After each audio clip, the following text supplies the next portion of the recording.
जय श्री राम दोस्तों। देखिए मेरे भगवत प्रेमियों, बुद्धिमान व्यक्ति जो होता है ना, कोई भी हो, वो हर परिस्थिति में हर जगह जीत जाता है और अपने लोगों को भी वो जिता देता है। मेरे भगवत प्रेमियों, आज यही हम चर्चा करने वाले हैं और आज इस वीडियो को देखिए, सुनिए और तब आइडिया लगाइए। बोले हाँ, वाकई में बुद्धिमानी से और धैर्य से कोई काम किया जाए तो उसमें वाकई में विजय मिल सकती है। ऐसी ही एक घटना हमारे महाभारत के वनवास काल की है। जब पांडवों को वनवास हुआ तो पांचों पांडव जंगल में घूम रहे थे। काफ़ी दूर लंबी यात्रा करने के बाद पांचों को प्यास लगी बहुत ज़्यादा, तो पांचों पानी की तलाश में इधर उधर देखने लगे। तो नकुल को एक अच्छा सरोवर दिखाई दिया, उसने कहा पानी पी लिया जाए। जब नकुल देव पानी पीने के लिए जाते हैं मेरे भगवत प्रेमियों, तो वहाँ एक अदृश्य आवाज़ आती है। बोले मेरे बिना प्रश्नों के उत्तर दिए जल मत पीना वरना संकट में पड़ जाओगे। नकुल ने उसकी बात पे ध्यान नहीं दिया और जल पी लिया और वो मूर्छित होकर जमीन पर गिर पड़े। मेरे भगवत प्रेमियों, उसके बाद सहदेव ने देखा कि नकुल यहीं पर था, नकुल क्यों नहीं आया लौट करके। तो सहदेव उसे ढूंढने के लिए गए।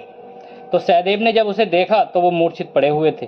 तो उन्होंने जब उसे देखा, यार मूर्छित पड़े हुए, चलो जल तो पी लूँ। वो जल पीने के लिए जब चले आगे को उसके मुंह में डालने के लिए, तो वही आवाज़ फिर उन्हें भी आई। बोले जल मत पीना वरना तुम्हारा भी यही हाल होगा जो इनका हुआ। तो उन्होंने भी कोई ध्यान नहीं किया, उसने जल उठा लिया, हाथ में पानी पीने लगे तो वो भी मूर्छित हो गए। मेरे भक्तों, थोड़ी देर के बाद भीम और अर्जुन भी गए वहाँ पर और उन्होंने भी उस आवाज़ को अनसुना कर दिया और उन्होंने भी जल पी लिया और उनका भी वही हाल हुआ जो नकुल और सहदेव का हुआ था। मेरे भक्तों, फिर जब युधिष्ठिर ने देखा कि हमारे चारों भाई कहाँ गए, देख करके तो आऊँ। उन्होंने जब देखा तो वो जब सरोवर के पास पहुँचे तो मेरे भगवत प्रेमियों, वो चारों वहाँ मूर्छित पड़े हुए थे। तो उन्होंने देखा, यार मेरे भाई मूर्छित पड़े हुए हैं, क्या हुआ। तो उन्होंने कुछ नहीं सोचा, प्यास में वो भी लब रहे थे। बोले बाद में सोचा जाएगा, पहले पानी पी लूँ। जब पानी पीने के लिए वो चले तो वही अदृश्य आवाज़ उन्हें भी आई। बोले भाई ये जल मत पीना, मेरा बिना प्रश्न के उत्तर दिए मैं ये जल मत पीना वरना तो तुम भी संकट में पड़ जाओगे। जो हाल इनका हुआ, मैं एक यक्ष हूँ, अगर मेरे बिना प्रश्नों के उत्तर के तुम ये जल पी लोगे तो संकट में पड़ जाओगे। युधिष्ठिर ने बड़ी विनम्रता से पूछा। बोले हाँ बताइए, आपका क्या प्रश्न है। तो बोले सबसे आश्चर्य की बात क्या है, आप ये इसका उत्तर दीजिए। अगर मुझे इस प्रश्न का उत्तर आपने सही दे दिया तो मैं सबको जीवन दान दे दूंगा और आप अपने घर जा सकोगे। तो बोले ठीक है।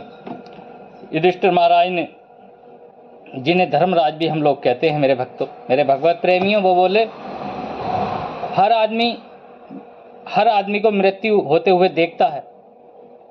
उसे ये पता है मेरी मृत्यु होनी है, मगर फिर भी वो अपने आप को अमर समझता है। ऐसा समझता है कि मैं कई साल कई वर्षों तक इस धरती पर रहूँगा और यहाँ बुरे भले काम करता रहता है वो। मगर उस मौत को देखकर भी वो ये नहीं समझता कि मेरा असली पड़ाव यहीं है। तो इससे बड़ा आश्चर्य और क्या होगा, जब मौत सामने है और उसकी भी मौत आनी है, तो इससे बड़ा आश्चर्य और क्या हो सकता है, बताइए मेरे भगवत प्रेमी।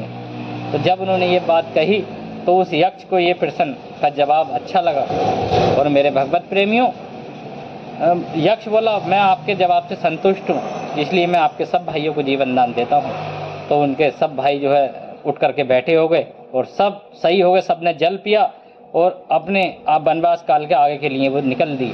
तो मेरे भक्तों, आप भी ये ध्यान रखें, बुरा कर्म करते हुए नेकी की राह पर चलते हुए नेकी की राह पर चलते रहें, क्योंकि हमें एक दिन जाना है मेरे भक्तों, इस दुनिया में नहीं रहना। तो इसलिए मेरे भक्तों, आप स्वस्थ रहें, मस्त रहें, भगवान की आराधना करते रहें। जय श्री राम मेरे भक्तों। और वीडियो से कुछ सीख मिली हो तो कमेंट में ज़रूर बताएं। जय श्री राम मेरे भक्तों, जय हो।